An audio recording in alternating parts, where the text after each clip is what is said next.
Suatu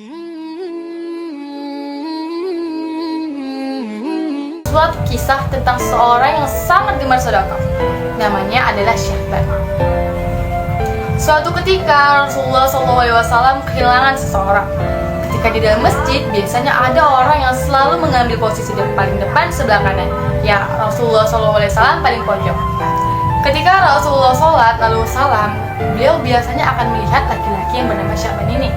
Tapi pada suatu hari Rasul tidak melihatnya lagi. Syahban di mana ya? Kok nggak kelihatan di masjid? Dan kenapa dia tidak pergi ke masjid? Dan keesokan harinya juga tidak kelihatan di masjid. Dan keesokan harinya lagi juga tidak kelihatan di masjid.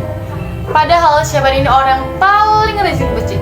Bahkan sebelum masuk waktu sholat, beliau selalu bersedia ada di masjid. Jadi Rasul pun berkata pada para sahabat, "Adakah di antara kalian yang tahu di mana Syahban?" Mereka semua pun mengatakan, "Kami tidak tahu ya Rasul."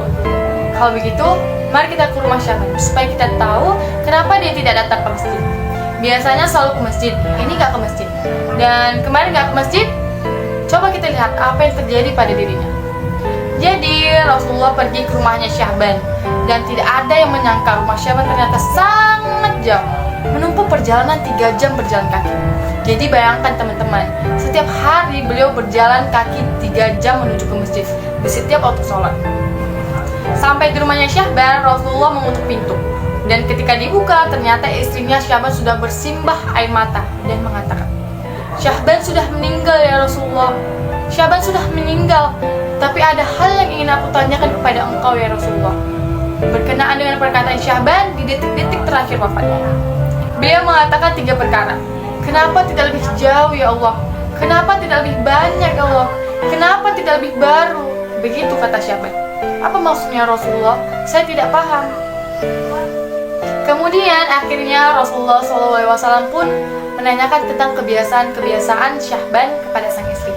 Dan sang istri pun bercerita, Syahban setiap hari berjalan kaki menuju ke masjid. Syahban setiap hari selalu membawa roti yang kering, karena memang itulah makanan yang kami punya ketika beliau menuju ke masjid. Dan selalu dibagikan kepada fakir miskin. Dan Syahban selalu punya kebiasaan memakai baju yang bagus di bagian dalam, lalu memakai baju yang usang di bagian luar. Karena perjalanan kan berdebu, dan sampai di masjid dia buka baju yang kusamnya dan menghadap kepada Allah dengan baju yang bagus. Maka Rasul pun berkata, maksud perkataan Syahban dari ketiga perkataan itu, kenapa tidak lebih jauh? Ketika detik-detik wafatnya, Syahban sudah diperlihatkan oleh Allah Subhanahu wa Ta'ala atas balasan yang sudah dia kerjakan selama ini. Sudah digambarkan oleh Allah, kira-kira nih surga itu seperti ini keadaannya, balasan kebaikan seperti ini Syahban. Maka Syahban pun berkata, kenapa tidak lebih jauh ya Allah?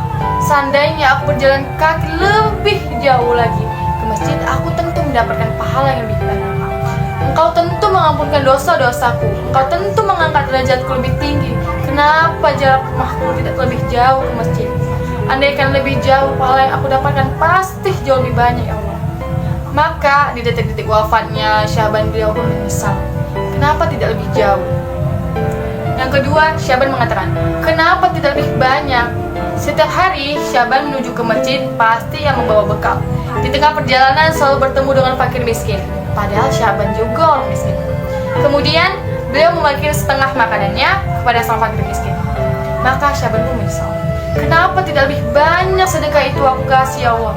Andai aku tahu pahalanya sedemikian besar seperti ini, aku serahkan seluruh hartaku, makananku kepada fakir miskin yang sangat membutuhkan itu. Ketiga, Syahban menyesal, kenapa tidak yang lebih baru? Setiap hari Syahban memakai baju yang bagus di dalamnya, dan di luar ia pakai yang kusam. Ketika menghadap kepada Allah, dia pakai baju yang bagus. Ketika ketemu dengan fakir miskin, bajunya yang bagus ia lepaskan, lalu memberinya kepada sang fakir miskin tadi. Ia pakai baju yang kusam, itu pun ia masih menyesal. Ia mengatakan, kenapa nggak lebih baru lagi ya Allah? Nggak yang paling bagus lagi untuk orang-orang fakir miskin itu. Jadi itulah penyesalan Syahban yang merasa belum memberikan yang terbaik untuk bersedekah di jalan Allah Subhanahu wa Ta'ala. Ia baru tahu balasan Allah ketika detik-detik wafatnya tentang sedekah yang beliau berikan. Maka saya akan membacakan surah Al-Munafiqun ayat 10 yang berkenaan dengan orang yang menyesal kenapa dulu waktu hidup tidak bersedekah. Bismillahirrahmanirrahim. Wa anfiqu mimma razaqnakum min qabli an ya'tiya ahadakum al-maut Rabbi laula akhartani ila ajalin qaribin fasadaqqa wa akun minas sholihin. Dan infakkanlah sebagian dari apa yang telah Allah berikan kepadamu sebelum datang kematian kepada salah seorang di antara kamu. Lalu orang yang sudah mati itu berkata dengan penuh penyesalan, Ya Allah, seandainya Engkau tunda kematianku sedikit lagi ya Allah, aku pasti bersedekah ya Allah, dan aku pasti melakukan amal-amal yang soleh. Hanya saja orang mati tidak akan dibagi lagi oleh Allah Subhanahu wa Ta'ala. Namun orang-orang yang mati memohon kepada Allah untuk menunda kematian, karena sedekah amal yang paling gampang dan sangat mudah, sehingga orang yang mati minta yang ingin dibagi kembali hanya untuk bisa bersedekah. Sedekah juga gak harus uang, apapun yang kita punya bisa kita jadikan untuk sedekah.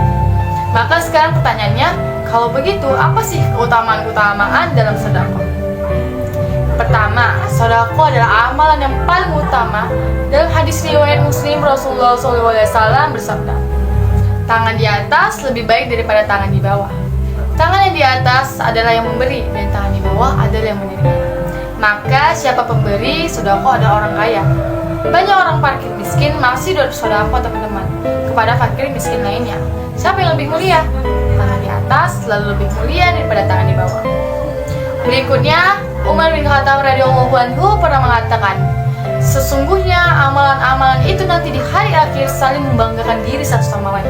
Maka sedekah pun akan berkata pada amalan-amalan itu, akulah yang paling utama di antara kalian. Jadi nanti dari akhir seluruh amalan-amalan saling membanggakan diri. Seperti itu. Lalu keutamaan dari sedekah adalah melindungi dari bencana. Ketika teman-teman di jalan raya tiba-tiba motornya keserempet, katakan alhamdulillah Allah kulli hal. Segala puji bagi Allah untuk semua keadaan. Mungkin harusnya motor itu sudah kembali, mungkin. Tapi karena sebab sedekah yang dikeluarkan selama ini sehingga hanya membuat tubuh kita selecet saja. Itu mungkin sebab sedekah teman-teman sekalian. Semoga Allah selalu menggerakkan dan memudahkan langkah kita untuk bersedekah baik dengan materi maupun non materi.